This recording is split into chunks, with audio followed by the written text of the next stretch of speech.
la UN pale limehitimishwa, sio? Limehitimishwa rasmi hivyo jana, na pengine kuanza kwake mpaka kuhitimishwa kwake, tathmini yale ambayo yamezungumzwa na vitu kama hivyo, mchungu.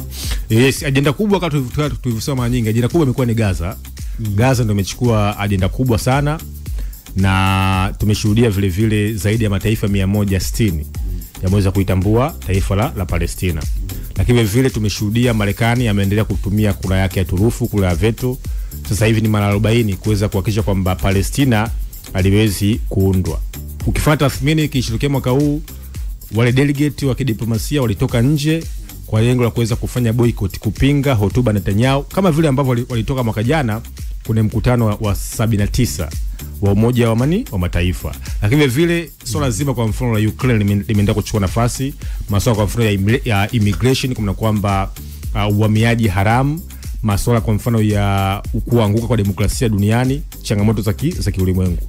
Kwa hiyo ukifuata tathmini, viongozi wengi wamezungumza swala zima la usalama wa kimataifa, na kutokana na Global Security Index ya mwaka 2024 inasema kwamba duniani kuna mizozo zaidi ya 70 inaendelea. Yani kuna vita, machafuko zaidi ya 70. Na inasema wazi kabisa kwamba hii ni hatari kuliko hata baada ya vita ya pili ya dunia mwaka 1939 mpaka mwaka 1945. Kwa hiyo Umoja wa Mataifa umekuwa ukipitia changamoto kubwa zaidi za kiusalama. Kwa hiyo viongozi wamekutana, wamezungumza. Hilo jambo moja. Utekelezaji wa hayo mazungumzo ni jambo lingine. Lakini ukifuata tathmini vile vile katika mkutano, tumeshuhudia vile vile hoja ya Afrika. Viongozi wengi ambao walisimama kwa Afrika wanataka mageuzi. Hawataki kuwa wasindikizaji, wanataka kuwa sehemu ya kufanya nini maamuzi. Kwa hiyo wameomba hivyo vitu viwili vya Umoja wa Mataifa, na wenyewe wawe sehemu ya kuwa katika baraza kuu la Umoja, baraza la usalama la Umoja wa Mataifa. Wanafahamu kwamba kuna zema zinazoitwa P5, kuna kwamba Urusi, Marekani, China, Uingereza na Ufaransa. Hao ndio washindi wa vita ya dunia, ndio waliunda Umoja wa Mataifa mwaka 1975. Na kimsingi ni kwamba lengo la msingi la kuanzisha Umoja wa Mataifa, watu wengi wafahamu, kuhakikisha kwamba hao wazungu wapigane wenyewe kwa wenyewe. Kwa sababu walipigana vita ya kwanza dunia, wakapigana vita pia dunia. Kwa akasema jamani, hebu tuanzishe chombo ambacho kitakuja kutukutanisha kuweza kuzungumza. Na hiyo ndio dhana ya diplomasia inaanzia hapo. Kwamba diplomasia ni mazungumzo ya kuweza kuhakikisha kwamba zile hali mbaya au yale masuala yetu ya kiuchumi na kisiasa na yanalindwa. Kwa hiyo sasa hoja ya Afrika ambayo ilikuwa inaongozwa kitazama na Mheshimiwa Rais Ruto, ambaye alitoa hotuba nzuri sana ya kutaka mageuzi, na amesema kwamba Umoja wa Mataifa umeundwa kipindi cha vita baridi, kipindi cha ukoloni. Na of course mwaka 1975 nchi nyingi za Afrika zipo na ukoloni, kwa sababu Afrika nchi ambazo hazijatawaliwa ni Ethiopia na Eritrea. Lakini vile nchi ya kwanza kupata uhuru ni Ghana mwaka 1957. Kwa Umoja wa Mataifa unaundwa, nchi nyingi za Kiafrika zilikuwa zipo katika ukoloni, kwa hazikushirikishwa. Umeona? Sasa je, sasa hivi nchi za Kiafrika zimepata uhuru, je, tuendelee kuwa na umoja huu ambao unamtegemea Marekani, Urusi na China wakipiga kura ya veto, akati duniani kuna nchi 193? Yaani Marekani akisema kwamba ana maslahi yake mahali fulani, sisi wengine wote hata kama tukipinga tukikubali, azime hilo lazima tumsikize, au Urusi au China. Hivi mkutano huu wa safari kuna ambacho umebadilisha kwa tathmini ya kutoka ule ambao umepita? Kuna mwamko mkubwa sana nchi za Kiafrika. Sasa hivi kwa kweli Afrika imekuwa sio sehemu ya kusindikiza. Tumesikia kwa mfano viongozi wengi, kwa mfano msikize kwa mfano Ramaphosa ametoa hotuba nzuri, Rais William Ruto ametoa hotuba nzuri, Filipo Mpango, makamu rais wa Tanzania, ametoa hotuba nzuri. Kwa kweli na viongozi wote. Kwa hiyo sasa hivi kwa kweli tuna mwamko mwingine wa kisiasa. Na hii vile vile iwe ni ishara kwa wazungu kwamba Afrika nayo imeamka, kwa sababu ukitazama hata ukiangalia namba, sisi Afrika tuna watu bilioni 1.5. Afrika ndio bara ambayo lina vijana wengi, rasilimali nyingi. Sasa kwa nini sisi tunakuwa hatuna maamuzi? Of course kuna hiyo hoja ambayo inajengwa kwamba ili ukae kwenye meza mazungumzo lazima uweze kuwa na negotiation power. Una nini wewe cha kuweka mezani ambacho kitawatisha wengine kupata kile ambacho wewe unachokitaka au kile ambacho wewe hauna? Kwa hiyo kwa kweli tumeshuhudia mageuzi makubwa ya kifikra na viongozi wa Kiafrika kutaka kutokuwa wasindikizaji, kuwa sehemu ya kufanya maamuzi makubwa ya ulimwengu. Sawa bana Samson Charles, unajua wakati nafuatilia zangu kimataifa, unajua wewe ni mtaalamu mwenzangu kwenye masuala ya kimataifa. Nikutana na moja taarifa kwamba Donald Trump anasema inabidi atunukiwe tuzo kwa sababu yeye amekuwa akijishughulisha na masuala makubwa sana kiusalama na upatanishi huko akiwaambia Israel na rafiki zao kusitisha vita ndani ya siku 4, sio? Unaona tunaweza likatoboa ya kusitisha vita. Alafu pia hii kuangaliwa namna ya kupewa, kwa sababu yani maua yake apewe mapema kwa sababu amekuwa kisuluhisha na vitu kama hivi. Mimi sijaona uwezekano mpaka utoke, kwa sababu tumeshadanganywa sana. Unajua ni kama mwaka wa pili mfululizo vimekaa vikao mfululizo.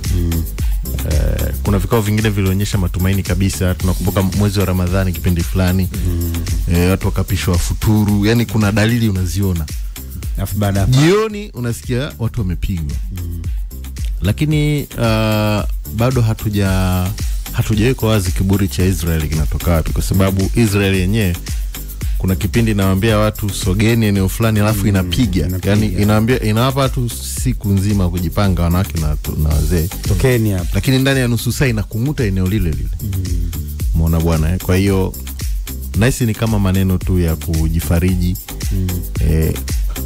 Kuna maeneo mimi natazama diplomasia imechemka katika vita mbili, Ukraine na Russia na Israel na Palestina.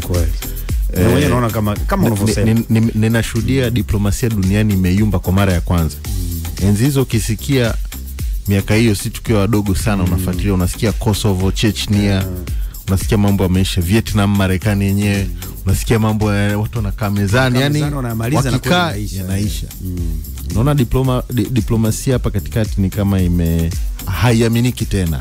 Haiaminiki. Yani uweze ukakaa sasa, hofu yangu ikija katokea kama inavyotabiriwa vita ya vikuu vya 3 vya dunia vikitokea, huenda tukawa na uchumi mbaya zaidi kwa kutokea, kwa sababu unajua hapa tunazungumza vita ambavyo havijaisha. Ukraine na Russia haijaisha, na huyu Trump ameshakutana na viongozi wenyewe wanaohusika.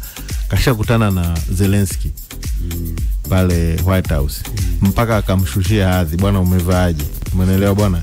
Kashakutana na Putin mwenyewe, sawa.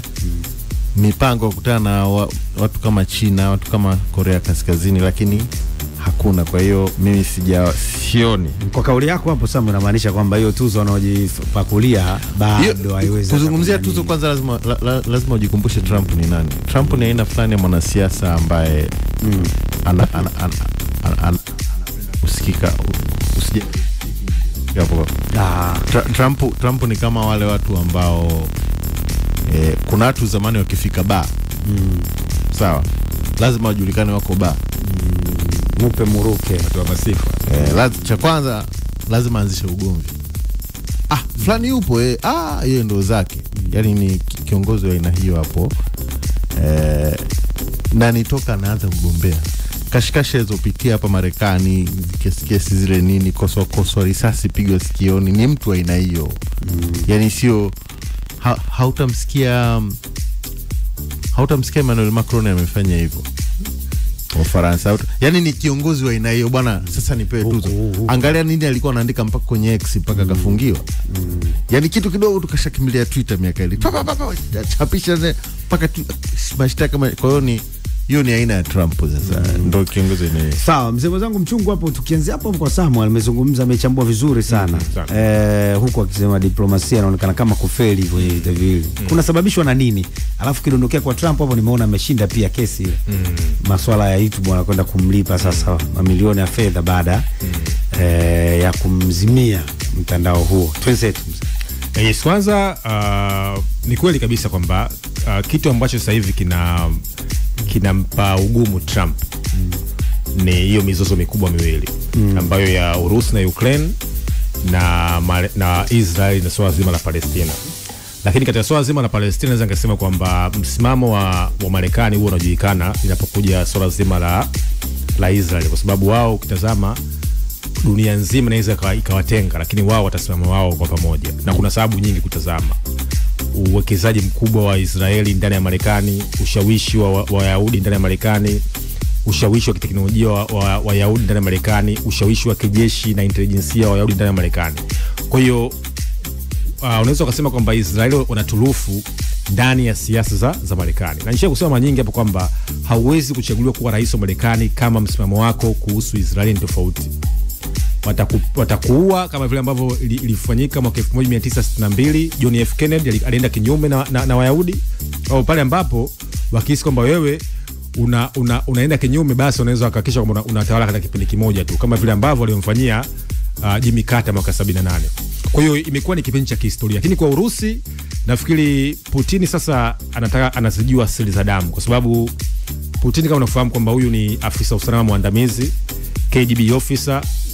Kwa hiyo yeye anajua mipango yote ya nchi za magharibi, na kimsingi ni kwamba hataki kufanya makosa yoyote zaidi ya kimkakati kuhusu taifa lake, na anajua vile vile kwamba yeye kuwaachia hata nukta moja nchi za magharibi wanaweza, kwa sababu watu ni wajanja zaidi.